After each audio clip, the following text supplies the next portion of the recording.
Hello everyone, welcome back to MoneyWise. We are on lesson 6 out of 22, so we're making good progress.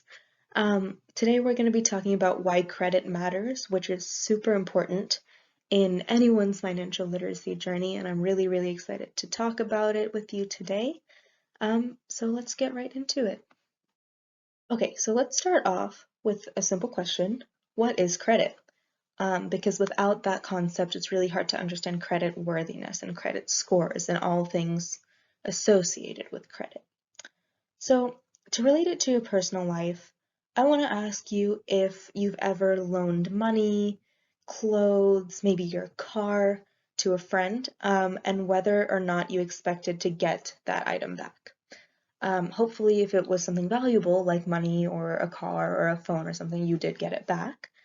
Um, but the act of lending somebody something is an example of credit. Just like if you go to the bank and you say, I want to study at this university, I'm going to take a student loan, the bank is lending you money. So um, this act of like loaning goods, money, whatever is credit. So credit worthiness is basically um, how eligible you are to get credit, to get a loan, how much the bank trusts you. Like, if you don't trust a friend to hold on to something or to not lose it, then you're not going to give them $100 to keep safe, right? Just like if the bank doesn't see that you will pay their money back on time, um, then they are not going to loan to you. So there are a few factors that determine credit worthiness. So one of them is your payment history, so whether or not you pay your bills on time. Two is the amount of money you owe to creditors, so whether you have a car payment due or a balance on your store credit card, things like that. You do have credit accounts open. Length of credit history. So in general, the longer you've had access to credit and the longer you've paid your bills on time and everything, the better your credit is going to be. So there's also types of credit used. So car and mortgage payments are often viewed as better, quote unquote, better debt than consumer credit card debt. And there's also number of open accounts. So if you have too many accounts opened, it's kind of a red flag to potential loaners, to the bank maybe, and we'll talk a little bit more about that in future slides. And so here's an example of a credit report. I'm so sorry, I know it's kind of hard to see, but there is a section for personal information, personal identification. So it uniquely identifies you from another person who may have the same name. So your address, your social security number will be on your credit report, date of birth, and telephone number, for example. Your public records. So any legal information that might affect your trustworthiness or your credit ranking. So if you have like a parking ticket or maybe you have a felony on your record. So things like that. So collections and collection agencies are something we're not going to be going over in this video, but basically they are just representatives sent to collect debt, outstanding debt from you. So any interactions you've had with them will also be on your report. The credit accounts you have open will be on there, and requested credit files. So anytime you request a credit file, it'll go on your record. That usually doesn't hurt you though. You can request a record as many times as you want. And on the right side, I've listed some questions that you might be asked before they send you your credit report and how they calculate your credit score.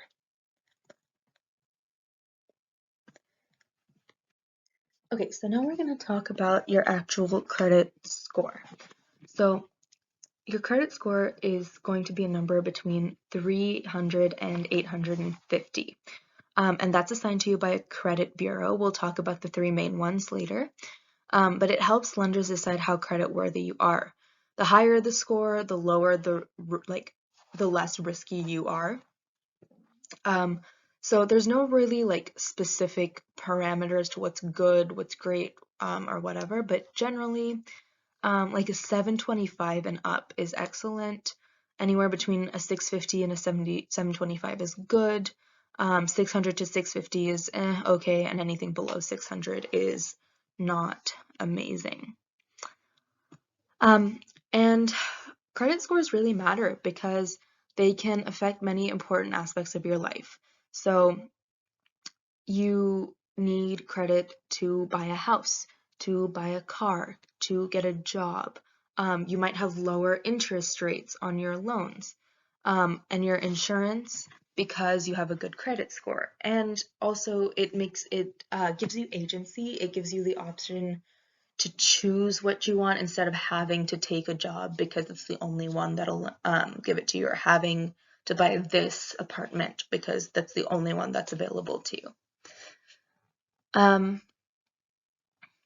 So the most common scoring system for credit scores is developed by FICO, FICO. And so that is your 300 to 850 scale, so it's called a FICO score. Bureaus use a certain formula to evaluate how much risk you pose to potential lenders, and that is based on the following factors.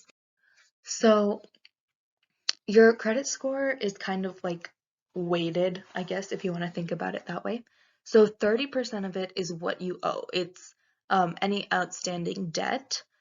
35% of it is payment history. Do you pay bills on time? Do you have any recent missed payments? And so that is the most heavily weighted aspect of your credit score. So it's super important to pay attention to. 15% of it is types of credit. So which credit cards you own and loans you carry. So things like that, types of credit you not take advantage of, you just use in your life. 10% is any new accounts. So opening many new accounts in a short period of time can negatively affect your score. You don't want to do that. You want to show commitment to one. You don't want to show that you can stick with a certain type of credit for a long period of time.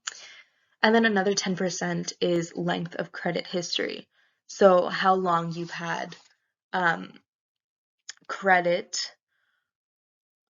how long you've had any type of credit account will factor into your score. And these scores don't depend on personal information like gender, religion, education level, things like that. It is only based on your financial behavior. So if you're watching this and you're like, well, I already have my score and it's not where I want it to be, that's okay. All is not lost. Your credit score is very fluid, and by taking action now, you can help improve your score quickly and keep it higher in the long run. So here are some tips to do that. Always pay your monthly bills on time. Get credit, take loans, get a credit card, things like that. Never max out your cards. You definitely want to try to stay within 30% of your total of your max on your card. So if the max on my credit card is $100 per month, ideally I would spend $30 per month, or around $30 per month. Avoid opening new accounts to spread debt around, because that just shows you're kind of flaky on things. And monitor your credit regularly. So this is important to check for errors and fraud, which is a big thing, especially in today's day and age. And you're never going to be penalized for checking your own credit report. So I encourage you to do that as much as possible. And here are some resources that you can use to check your credit report fraud, and just get information about credit in general. So there are three main credit bureaus: Equifax, Experian, and TransUnion. You may use any of them. And here are some phone numbers and websites that you can go to. These will also be listed in the description section of this video if you would like to take a look at that. So now we're going to look at a couple of examples on how life situations can impact credit score. So example number 1 is you've been eager to buy a new cell phone for months and now you're ready to make it happen. You use your credit card to purchase the phone and you set up automatic billing to pay the monthly expenses. At the end of each month, you pay the credit card bill in full. So I'll walk you through this one, and then the next one you can pause the video and do yourself. So to answer the first question, this will actually make your credit score go up because you are showing credit bureaus and banks and everything that you are reliable. You use your credit card, you are using credit. You set up automatic billing, meaning that you're not going to miss a payment, and you pay the credit card bill in full each month. So that shows people and companies that you're super reliable, super trustworthy, super credit worthy, and that will make your credit score go up. Third question right now is not applicable, but we will see that in the next question. Oh my gosh, y'all, my microphone just stopped working. Okay, so sorry, but I think we left off on how you can improve your score. So to improve your score, you can, one, pay the full bill on time. That is one way to fix your error. You can also avoid maxing out your credit card again, just to prevent any further damage, and also keep checking your credit report just to make sure your score is going the way it should be going. There is no error, there's no fraud, things like that. Okay, and we are already at the end of our lesson. You might be relieved. I hope you're not, but I won't know if you are. So, but just to leave you, I want to ask, how might credit scores impact your short and long-term goals? And this is not really something I can go over, but I do want you to think about it because it's super important when you're financially planning to consider your credit score and how to maintain a really good one. So that is all for today. I hope you all have a great holiday season since we are in the midst of that right now. And I will see you next week.